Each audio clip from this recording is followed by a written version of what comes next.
Hello friends, আশা করি তোমরা সবাই ভালো আছো।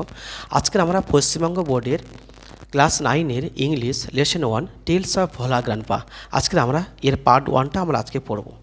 চলো, tales of Bhola grandpa. Tales মানে কি? গল্প। ভোলা গ্র্যান্ডপা, ভোলা হচ্ছে একটা ব্যক্তির নাম, গ্র্যান্ডপা হচ্ছে ঠাকুরদা বা দাদু। অর্থাৎ এই টেলস অফ ভোলা গ্র্যান্ডপা এর মানে হচ্ছে ভোলা দাদুর গল্প। লেখক মনোজ দাস। লেখকের সম্পর্কে আমরা কিছু জেনে নেব, তারপরে আমরা গল্পটা পড়তে আরম্ভ করব।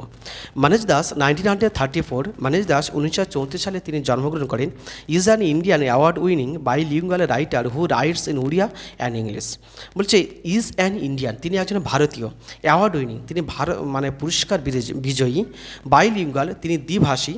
বাইলিঙ্গুয়াল বলতে দ্বিভাষী মানেটা কি? যারা দুটো ভাষায় কথা বলছে বা দুটো ভাষায় লেখালেখি করছেন তাদেরকে বাইলিঙ্গুয়াল বলছেন।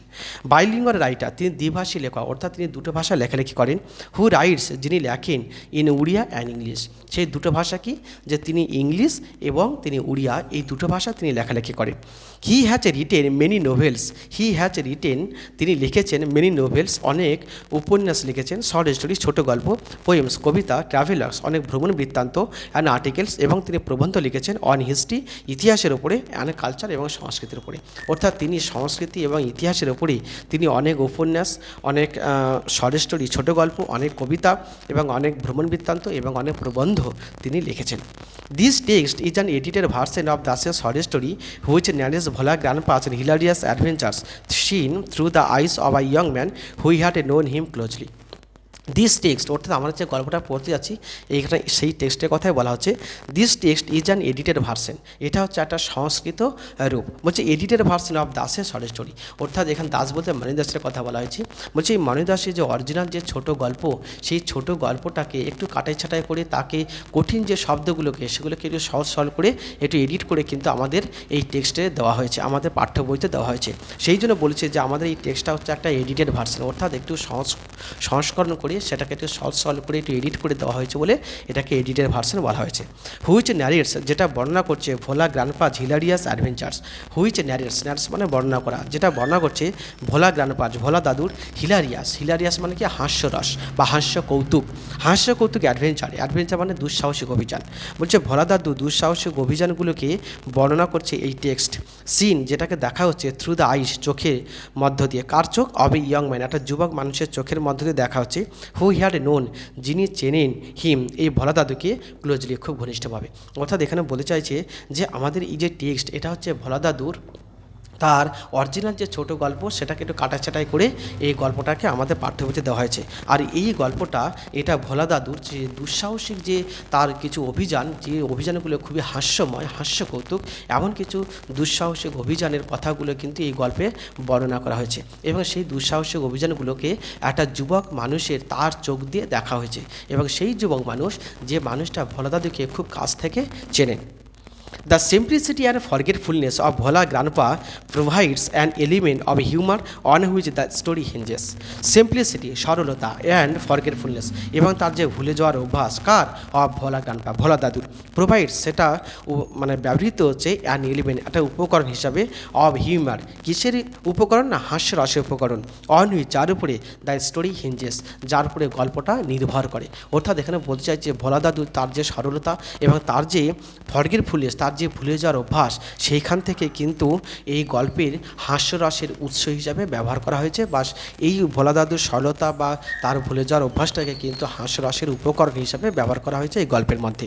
এবং এই গল্পটা এই হাস্যরসের উপরেই নির্ভর করে এই গল্পটা লেখা।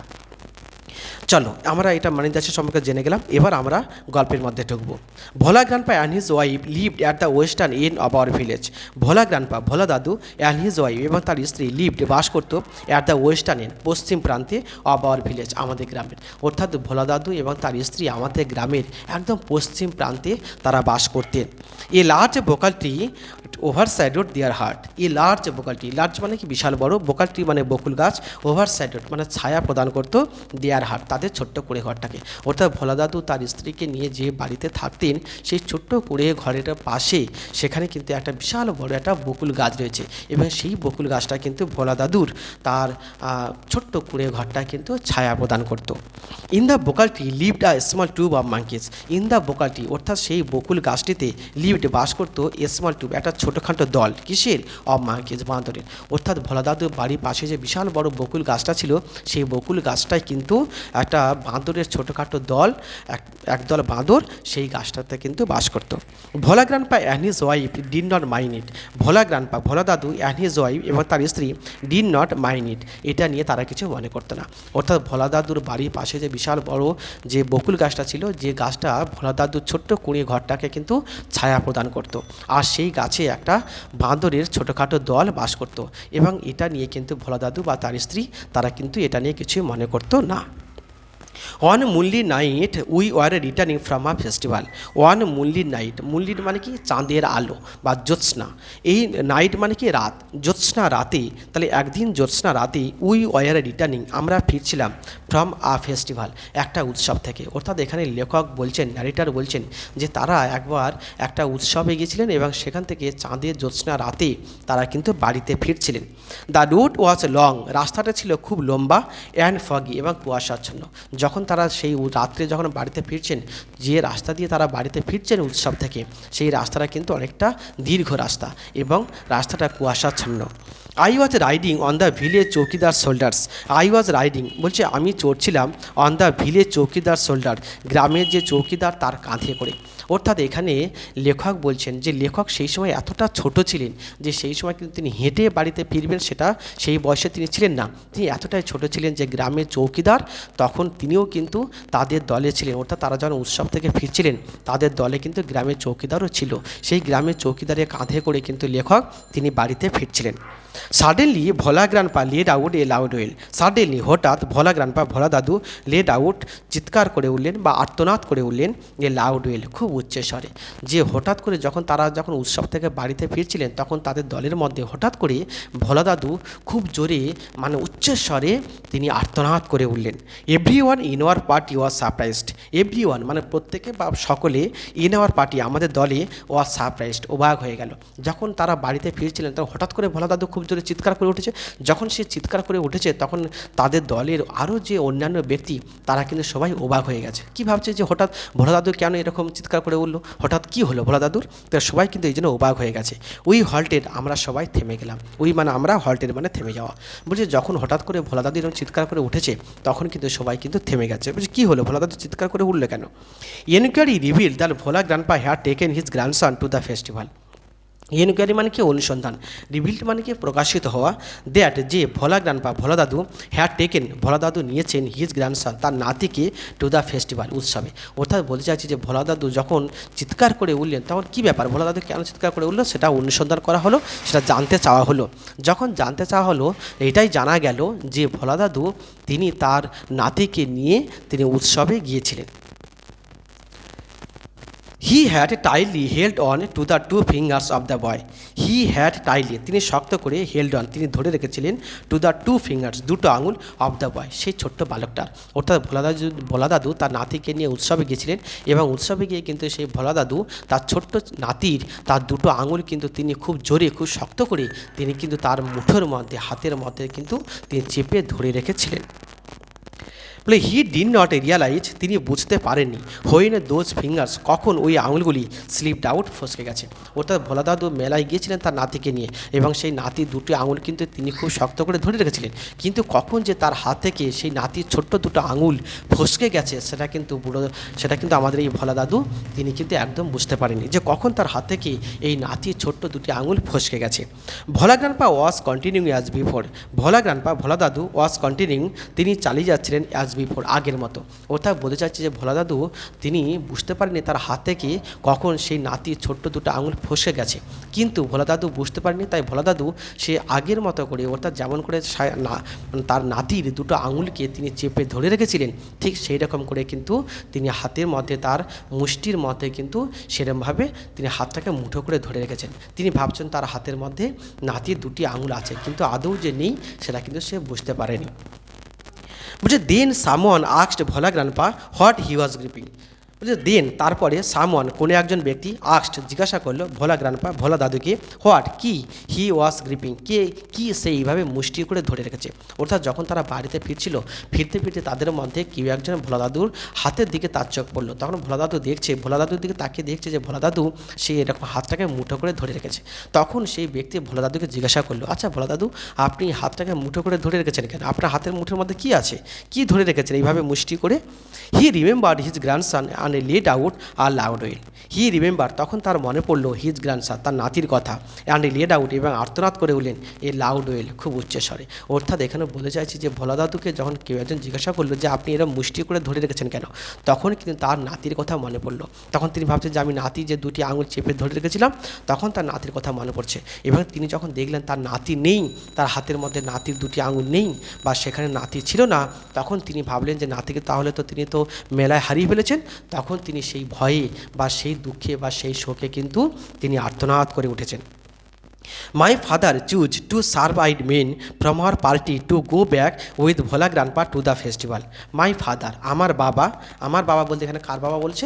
লেখকের বাবা, অর্থাৎ ন্যারেটারের বাবার কথা বলছে। বলে মাই ফাদার, আমার বাবা, চুজ মানে কি সিলেক্ট করা, টু দুটো সারবাইট মেন দুজন ব্যক্তি যারা ভালো দেখতে পায় এমন দুজন ব্যক্তি, ফ্রম আওয়ার পার্টি আমাদের দল থেকে, টু গো ব্যাক ফিরে যেতে, উইথ ভোলা গ্র্যান্ডপা ভোলা দাদুর সাথে, টু দ্য ফেস্টিভ্যাল উৎসবে।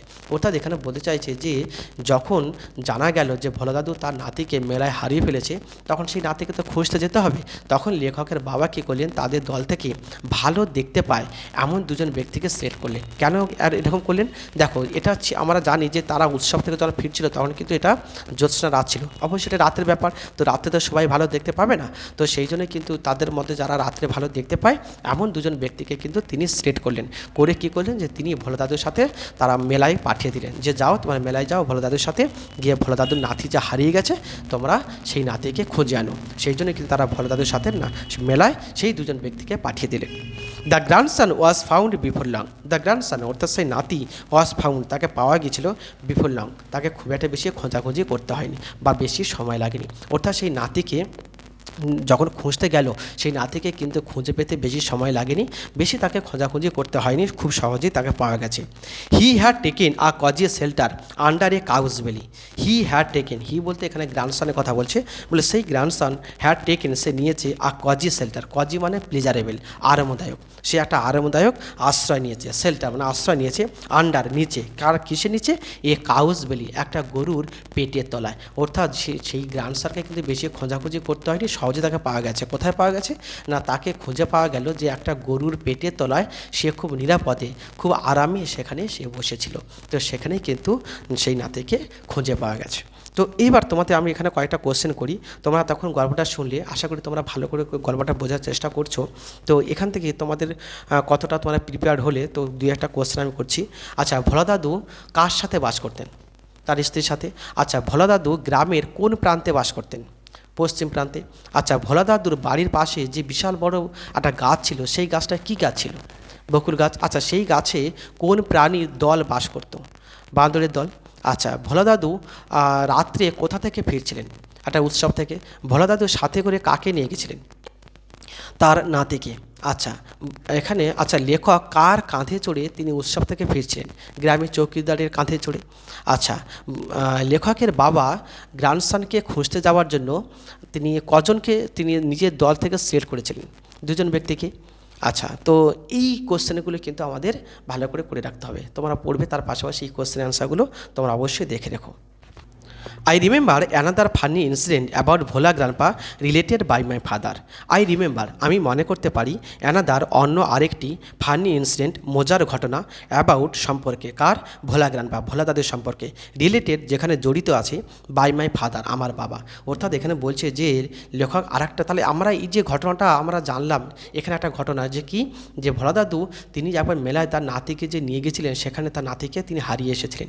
অর্থাৎ এখানে আমরা জানতে পারছি যে ভোলা দাদু তার যে ভুলে যাওয়ার যে অভ্যাস আছে সেটা কিন্তু আমরা এখান থেকে বুঝতে পারছি যে তিনি তার নাতির কথা কিন্তু তিনি মনে রাখতে পারেনি, এটা কিন্তু তার একটা ভুলে যাওয়ার অভ্যাস প্রমাণ করছে আর কি। এবং এটা একটা কিন্তু বিশাল ফান্নি একটা ইনসিডেন্ট। তো এটা আমরা আগে জেনেছিলাম যে এটা একটা ফান্নি ইনসিডেন্টের গল্প, তো এখানে কিন্তু আমরা অলরেডি একটা ফান্নি ইনসিডেন্টের গল্প পেয়ে গেছি। এবার আমরা আরও একটা ফান্নি ইনসিডেন্টের গল্প এবার জানতে পারবো, লেখক আর একটা ফান্নি ইনসিডেন্টের ঘটনা তিনি আমাদের বলছেন। বলছে আই রিমেম্বার আমি মনে করতে পারছি, অর্থাৎ লেখক বলছেন আমি মনে করতে পারছি অ্যানাদার ফানি ইনসিডেন্ট অন্য আর একটা মজার ঘটনা অ্যাবাউট ভোলা গ্রান্ডপা ভোলা দাদুর সম্পর্কে রিলেটেড বাই মাই ফাদার, যেখানে আমার বাবা জড়িত। অর্থাৎ লেখক বলতে চাইছে যে এই ভোলা দাদুর ব্যাপারে তিনি যে আর একটা ভোলা দাদুর ব্যাপারে আমি ফানি ইনসিডেন্ট আমার আর একটা মনে পড়ছে এবং সেই ঘটনায় আমার বাবাও কিন্তু জড়িত আছে। It had been a rainy afternoon, বলছে এটা ছিল ইট হ্যাড বিন আর রেনি মানে একটা বর্ষামুখর আফটারনুন বিকেলবেলা। অর্থাৎ এখানে যে বিকেলবেলার কথা বলা এখানে যে দিনটার কথা বলা হচ্ছে লেখক আর একটা যে ফানি ইনসিডেন্টের দিনের কথা বলছেন এবং সেই ফানি ইনসিডেন্টটা সেই দিন ঘটেছিল যেদিন একটা বিকেলবেলাটা একটা বর্ষামুখর ছিল। অর্থাৎ সেই দিন বিকেলবেলায় খুব বর্ষা হচ্ছিল, খুব বৃষ্টি হচ্ছিল। Bhola grandpa wild with excitement told my father and his friends that he had seen a gang of pirates. বলছে ভোলা দাদু ওয়াইল্ড, তিনি ওয়াইল্ড মানে বন্য হয়ে যাওয়া, উইথ এক্সাইটমেন্ট মানে কি আবেগে, এখানে আবেগে যে বন্য হয়ে গেছিলো এমনটা তো মানে হয় না, এখানে হবে মত্ত হয়ে গেছিলো। অর্থাৎ ভোলা দাদু তিনি আবেগে মত্ত হয়ে টোল্ড তিনি বললেন মাই ফাদার আমার বাবাকে অ্যান্ড হিজ ফ্রেন্ডস এবং আমার বাবার বন্ধুদেরকে বললেন দ্যাট যে হি হ্যাড সিন তিনি দেখেছেন এ গ্যাং একটা দল অফ পাইরেটস জলদস্যু। পাইরেটস মানে কি জলদস্যুটা কি যে দেখবে যারা জাহাজটা যখন মালপত্র এখানে বা এখান থেকে এদেশ ওদেশ নিয়ে যাওয়া হয় তখন জাহাজে কিছু জলদস্যু থাকে, ডাকাত থাকে, তারা কি করে ওই সমস্ত জাহাজগুলোকে আটকে ওখান থেকে বিভিন্ন রকমের সম্পদ তারা লুট করে নেয়, এদেরকে বলা হচ্ছে জলদস্যু, ইংলিশে বলে পাইরেটস। বলছে এরকম একটা পাইরেটসের একটা দলকে তিনি দেখেছিলেন। অর্থাৎ এখানে ভোলা দাদু এসে খুব আবেগে মত্ত হয়ে এখানে লেখকের বাবা এবং তার বন্ধুদের কাছে এসে বললেন এই জানো তো আমি না একদল এরকম পাইরেটসকে জলদস্যুকে আমি দেখেছি।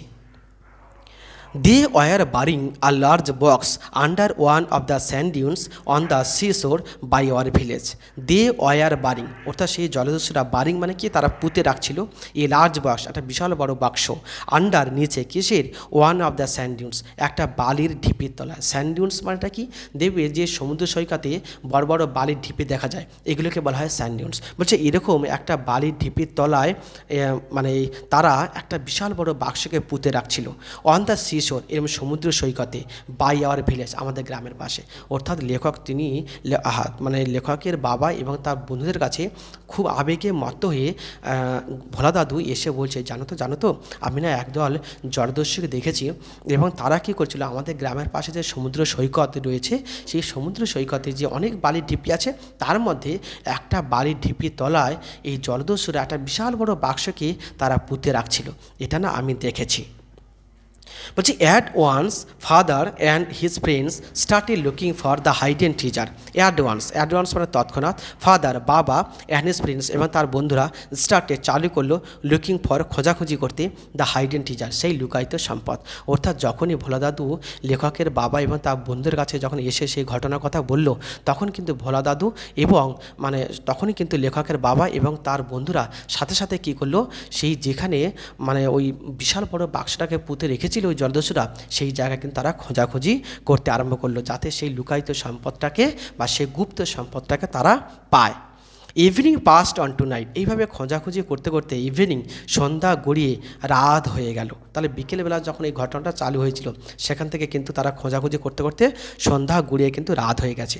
Moonlit came in through the clouds, বলে তখন চাঁদের আলো ছিল, মুনলিট চাঁদের আলো ছিল, কেম সেই চাঁদের আলো এসেছিল ইন থ্রু দ্য ক্লাউডস মেঘের মধ্য দিয়ে। অর্থাৎ মেঘলা আকাশ যেহেতু বৃষ্টিমুখর বর্ষা একটা বিকেলবেলা ছিল আমরা আগেই জেনেছি, তো সেই জন্য কিন্তু আকাশে মেঘ ছিল এবং সেই মেঘের মধ্য থেকে কিন্তু চাঁদের আলো এসে পড়ছিল। A pack of jackals were howling, এবং এ প্যাক একটা দল অফ জ্যাকেলস মানে শিয়াল, ওয়ার হাউলিং তারা গর্জন করছিল, অর্থাৎ সেখানে আর একটা একদল শিয়ালের তারা গর্জন করতে শোনা যাচ্ছিল। ইট ওয়াজ পাস্ট মিডনাইট, এইভাবে কিন্তু তখনও কিন্তু লেখক বা লেখকের বন্ধুরা কিন্তু তারা খোঁজাখুঁজি করে যাচ্ছিল, এইভাবে খুঁজতে খুঁজতে কিন্তু রাত গড়িয়ে মধ্যরাত্রি হয়ে গেল। দেখো ইট ওয়াজ পাস্ট মুন নাইট, এবং এটা আস্তে আস্তে মধ্যরাত্রি গড়িয়ে গেল। বলছি at this point of time, ঠিক ওই সময়ে ভোলা গ্রান্ডপা কনফেসড, ভোলা গ্রান্ডপা স্বীকার করলো দ্যাট যে দিয়ার ওয়াজ, সেখানে ছিল নো রিয়াল ট্রিজার, সেখানে কোনো সম্পদ ছিল না। অর্থাৎ ভোলা দাদু যখন এইভাবে ভোলা দাদু যখন লেখকের বাবা তার বন্ধুদের কাছে বলেন যে আমি এখানে একটা বিশাল বড় বাক্সকে আমি লুকাতে দেখেছি জলদস্যুদের, সেই কথা শুনে কিন্তু লেখকের বাবা এবং তার বন্ধুরা কিন্তু সেই গুপ্ত সম্পদটাকে খুঁজে পাওয়ার জন্য তারা খোঁড়াখুঁড়ি করতে আরম্ভ করে। কিন্তু যখন তারা এইভাবে সন্ধ্যা গড়িয়ে রাত হয়ে গেল, রাত গড়িয়ে মধ্যরাত্রি হয়ে গেল, মধ্যরাত্রি যখন গড়িয়ে গেল, এতক্ষণ পরে এই ভোলা দাদু তাদের কাছে এসে স্বীকার করছে, জানো তো আসলে তোমরা যেখানে যে খোঁজাখুঁজি করছো না, এখানে আসলে কোনো সম্পদ নেই। তাহলে কি আছে? বলছে এখানে আসলে কোনো সম্পদ নেই। তখন তিনি এসে তাদের কাছে বলছেন যে এখানে কোনো সম্পদ আসলে নেই। ইট ওয়াজ অল আ ড্রিম, এটা ছিল সম্পূর্ণ একটা স্বপ্ন। হুইচ, যেটা হি হ্যাড ডিউরিং, যে স্বপ্নটা তিনি দেখেছিলেন হিজ মিড ডে ন্যাপ, তার দুপুরবেলা খেয়ে দিয়ে যখন তিনি ঘুমোচ্ছিলেন। মিড ডে ন্যাপ মানে কি? দুপুরবেলার ঘুম, অর্থাৎ দুপুরবেলা মানুষজন খাওয়া দাওয়া করে একটু ঘুমোই নেয়, সেই যে ঘুম সেইটাকেই বলা হচ্ছে মিড ডে ন্যাপ। অর্থাৎ এখানে ভোলা দাদু এসে বলছেন যে তোমরা যেখানে খোঁজাখুঁজি করছো না, এখানে আসলে কোনো সম্পদ নেই। আসলে তোমাদেরকে আমি যেটা বলেছি ওটা ছিল একটা স্বপ্ন। আমি দুপুরবেলা খাওয়া দাওয়া করে যখন ঘুমোচ্ছিলাম সেই সময় আমি এটা স্বপ্ন দেখেছিলাম, আমি তোমাদেরকে সেই স্বপ্নটাই বলেছি। আসলে এখানে বাস্তব কোনো ঘটনা নয়, বা আসলে কোনো এরকম কোনো জলদস্যুরা কোনো বাক্স লুকোয়নি। তাহলে দেখো এটা কত বড় একটা ফানি ইনসিডেন্ট। তো এত ঘটনা ঘটে গেল, এত কষ্ট পরিশ্রম হয়ে গেল, লেখক বা এবং তার বন্ধুরা এত খোঁজাখুঁজি করলো, তারা এত ঘাম ঝরিয়ে ফেললো এবং এতক্ষণ তারা সময় নষ্ট করলো। তারপরে কিন্তু লেখকের কাছে বা তার বন্ধুর কাছে ভোলা দাদু এসে বলছে যে তোমরা এত খোঁড়াখুড়ি করো না, এখানে কিন্তু আসলে কোনো সম্পদ নেই। আমি যেটা বলেছি সেটা আমি দুপুরবেলা খাওয়া দাওয়া করে আমি স্বপ্ন দেখেছিলাম, আমি সেটাই তোমাদের কাছে বলেছি। তাই এটা কত বড় একটা ইনসিডেন্ট। তাহলে এবার ভাবো একটা বড় বিশাল বড় একটা ফানি ইনসিডেন্ট, একটা মজার ঘটনা কিন্তু। তাহলে এই ঘটনাটা কিন্তু আমরা এখানে জানতে পারলাম। Once Bhola grandpa had a great adventure in the Sundarbans.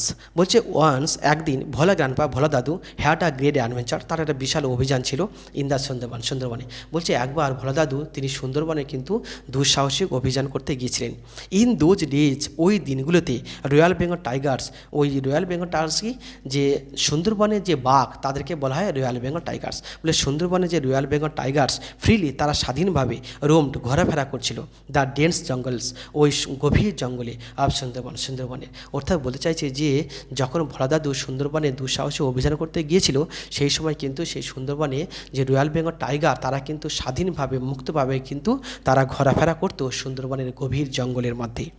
People to care, জনগণ টু কেয়ার তারা যত্ন নিত, টু মুভ তারা চলাফেরা করতে, অ্যাবাউট ওই সম্পর্কে বা ওই সময়, অনলি ইন গ্রুপস মানে অ্যাবাউট মানে এখানে বলতে চাইছে প্রায়, অর্থাৎ যখন গ্রুপস মানে দলবদ্ধভাবে। অর্থাৎ এখানে বলতে চাইছে যেহেতু বাঘ সেই সময় মুক্তভাবে স্বাধীনভাবে চলাফেরা করতো, সেই জন্য জনগণ কী করতো, তারা খুব সতর্কভাবে তারা দলে দলে চলাফেরা করতো। কারণ দলে দলে চলাফেরা করলে কী হবে, যে কোনো মুহূর্তে যদি বাঘ অ্যাটাক করে তাহলে একজন আরেকজনকে বাঁচাতে পারবে, সেই জন্য কিন্তু তারা দলে দলে চলাফেরা করতো। পার্টিকুলারলি আফটার সানডাউন, বিশেষ করে সূর্যাস্তের পরে। মানে সারাদিনে তারা যাই করুক কিন্তু বিশেষ করে সূর্যাস্তের পরেই তারা কিন্তু সবসময়ের জন্য কিন্তু তারা দলবদ্ধভাবে থাকতো, যাতে তারা নিরাপদে থাকতে পারে। One evening Bhola grandpa was returning from weekly market. বলছে ওয়ান ইভিনিং একদিন সন্ধ্যাবেলায় ভোলা গ্রান্ডপা ভোলা দাদু ওয়াজ রিটার্নিং, ভোলা দাদু ফিরছিলেন ফ্রম দ্য উইকলি মানে সাপ্তাহিক মার্কেট, সাপ্তাহিক বাজার। অর্থাৎ সাপ্তাহিক বাজারে কী জিনিসটি বুঝে নিই। দেখো গ্রামের দিকে না ওরা ওখানে রোজ হাট বসে না, অর্থাৎ ওখানে সপ্তাহে একদিন করে হাট বসে এবং সেখানে হাটে গিয়ে ওই সারা সপ্তাহের মতো সমস্ত বাজার কিনে নিতে হয়। আর এক সপ্তাহ হয়ে যাবে সেখানে কিন্তু বাজারে বসবে না। এই যে এরকম ধরনের বাজারগুলোকে বলা হচ্ছে উইকলি মার্কেট বা উইকলি হাট। তো এরকম সাপ্তাহিক গ্রামের দিকে এরকম সুন্দরবনে যখন বেড়াতে গিয়েছিলেন ভোলা দাদু, তখন সেই সুন্দরবনে বেড়াতে গিয়ে সেরকম সাপ্তাহিক একটা হাট থেকে তিনি সন্ধ্যাবেলা তার বাড়িতে তিনি ফিরছিলেন। সাডেনলি হঠাৎ এট আ ডিস্ট্যান্স, একটু দূরত্বে, অব অ্যাবাউট 5 ইয়ার্স 5 গজ দূরত্বে, বিহাইন্ড হিম তার পিছনে, হি হার্ড সে শুনতে পেল দ্য গ্রোল একটা চাপা গর্জন, of a royal Bengal tiger একটা রয়্যাল বেঙ্গল বাঘের। অর্থাৎ যখন সে সন্ধ্যাবেলা তিনি উৎসব থেকে ভোলা দাদু বাড়িতে ফিরছিলেন সেই সাপ্তাহিক মার্কেট থেকে, তখন ফিরতে ফিরতে তিনি হঠাৎ করে তিনি তার পিছনে 5 গজ দূরত্বের মধ্যে, অর্থাৎ 5 গজ তুমি 5 হাত দূরত্বর একটা অনুমান তুমি করতে পারো, এমন একটা দূরত্বের মধ্যে তিনি রয়্যাল বেঙ্গল টাইগারের একটা চাপা গর্জন সে শুনতে পেল। Bhola Grandpa turned and found the bright gaze of the tiger on his face. Bhola grandpa, Bhola দাদু টার্ন্ড, তিনি তখন ফিরলেন, অর্থাৎ ভোলা দাদু যখন সে সাউন্ডটা শুনতে পেল, এরকম বাঘের চাপা গর্জন শুনতে পেল, তখন কিন্তু ভোলা দাদু সে পিছন দিকে ঘুরল। অ্যান্ড ফাউন্ড, এবং সে দেখতে পেল দ্য ব্রাইট গেজ, উজ্জ্বল চোখ, উজ্জ্বল দৃষ্টি অফ দ্য টাইগার, সেই বাঘের, অন হিজ ফেস, যেটা ভোলা দাদুর মুখের দিকে তাকিয়ে আছে। অর্থাৎ ভোলা দাদু যখন চাপা গর্জন শুনতে পেল একটা রয়্যাল বেঙ্গল টাইগারের, তখন তিনি পেছনে ফিরলেন, ফিরে দেখতে পেলেন একটা বিশাল বড় রয়্যাল বেঙ্গল টাইগার এবং তার উজ্জ্বল চোখগুলো ভোলা দাদুর মুখের দিকে এক দৃষ্টিতে তাকিয়ে আছে।